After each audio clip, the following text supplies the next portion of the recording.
Nessa altura, o meu posicionamento, portanto, alinha-se ao Ministro do Interior. Em outras palavras, está a reconhecer alguma limitação em responder sobre matérias não seria de limitação no pronunciamento, mas seria, diria eu, cautela. Mas diz-se que cautelas e caldos de galinhas não fazem mal a ninguém. É mesmo isso. Parece que quer responder. Okay, vamos. Desculpa, meu amigo. Este país não anda por causa disto. Não anda? Por causa desse tipo de discurso. Não percebi. Não culpo o Sozinho. Não culpo o Sozinho. Eu até devíamos perdoar o Sozinho. O Sozinho está a fazer o seu papel como analista, conforme ele diz. Continuo sem perceber o seu... Estou a dizer, este país não vai a lado nenhum se continuarmos a não termos um discurso coerente. Estamos a falar de factos. Há semanas aqui exibiu-se um vídeo que retrata a morte de pessoas, a vitimação de pessoas, e aquilo que nós vimos praticamente para o Sozinho Xaxine não existe. Aquilo é uma invenção. Aquelas pessoas decidiram ir para o céu, decidiram pegar armas, contrataram pessoas, eles deram, quer dizer, atiraram sobre eles e simplesmente foram. Então, estamos a dizer que não vamos a lado nenhum se nós, como moçambicanos, servidores públicos, não assumirmos que estamos dentro de um problema. Há um problema, Sozinho, que nós temos que admitir. E o ministro deve pedir desculpa aos moçambicanos. Não pode falar... Ok, explica-nos uma coisa. Há uma coisa.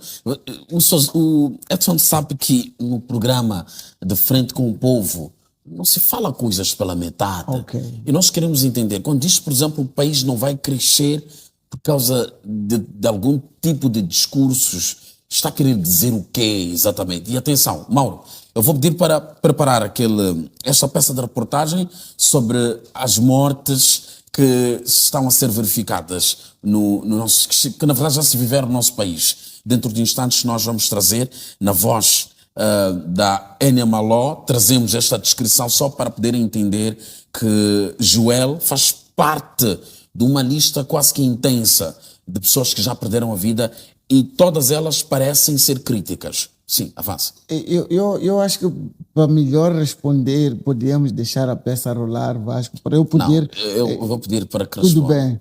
O que eu quero dizer é o seguinte, é tanta amnésia para a cabeça de toda a gente, para não acreditarmos que morreram pessoas e nós devemos tomar uma responsabilização.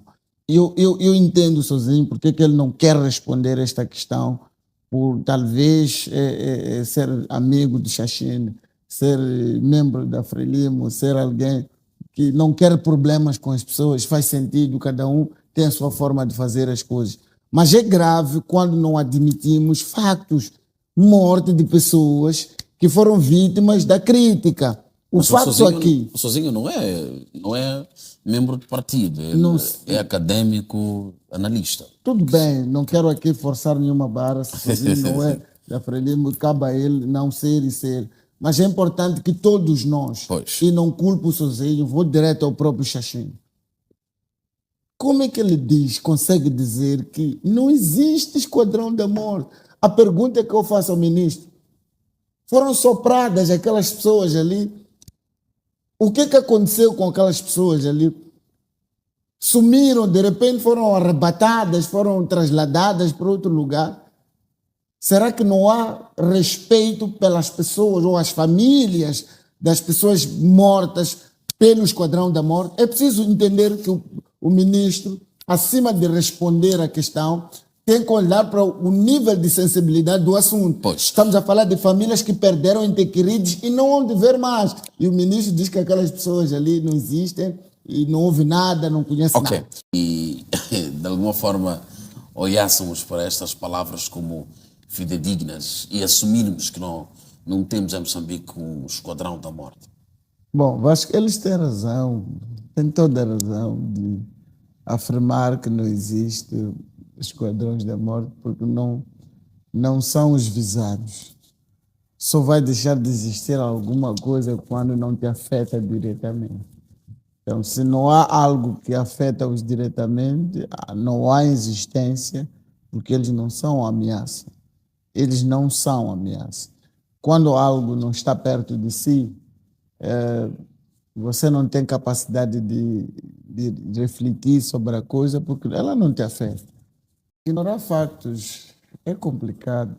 Quando acabamos de ouvir aqui a senhora dizer que era familiar do próprio Siba Macuaco, pergunta até hoje por que não há esclarecimento desses crimes.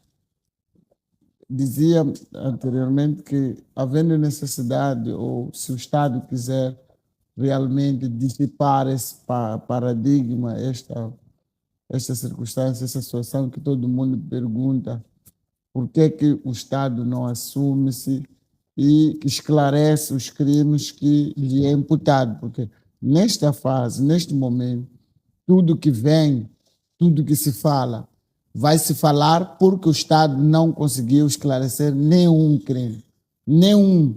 Daquilo que é a história narrada, vimos na peça, não há nenhum dos crimes cometidos pelos tais desconhecidos que não existem, esclarecido, não existe.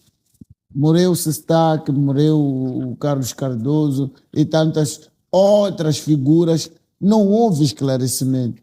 E nesta circunstância, quem governa, quem dirige o Estado, quem lidera a polícia, quem lidera as investigações, quem lidera os tribunais, é apontado como culpado e será sempre assim. Então, se o Estado deseja não assumir a culpa desses factos, terá que começar a esclarecer um por um. Cada crime cometido deve ser esclarecido para que realmente lave as mãos e diga que, olha, vocês dizem que nós conhecemos os esquadrões da morte, nós estamos a dizer com atos e ações que os esquadrões da morte não existem, porque isto aponta fulano de X. Então, é muito simples de resolver esse tipo de coisa.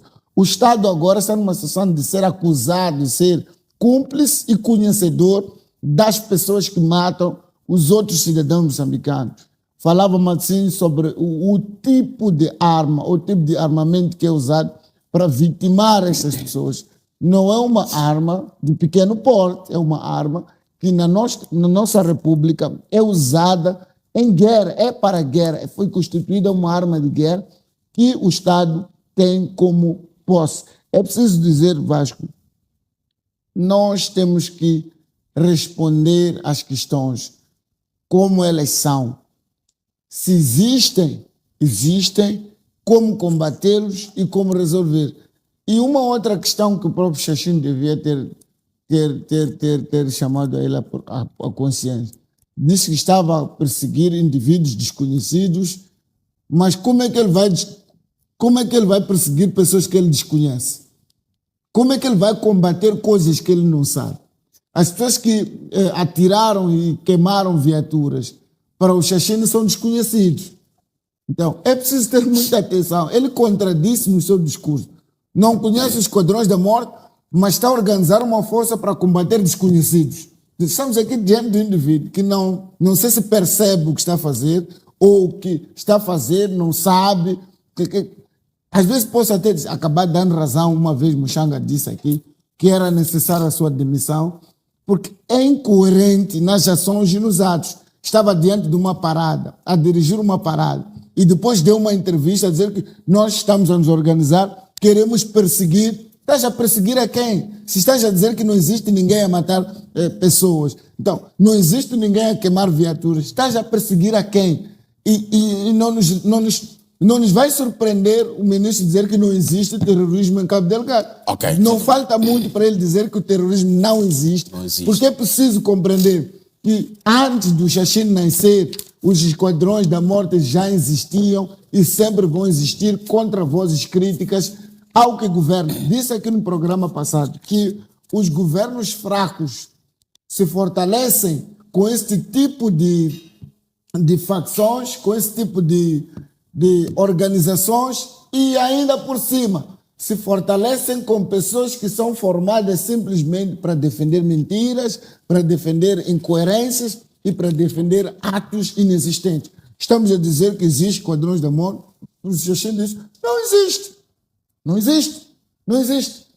É isso mesmo, gente, não existe. Quer dizer, você em câmeras dizer claramente que não existe.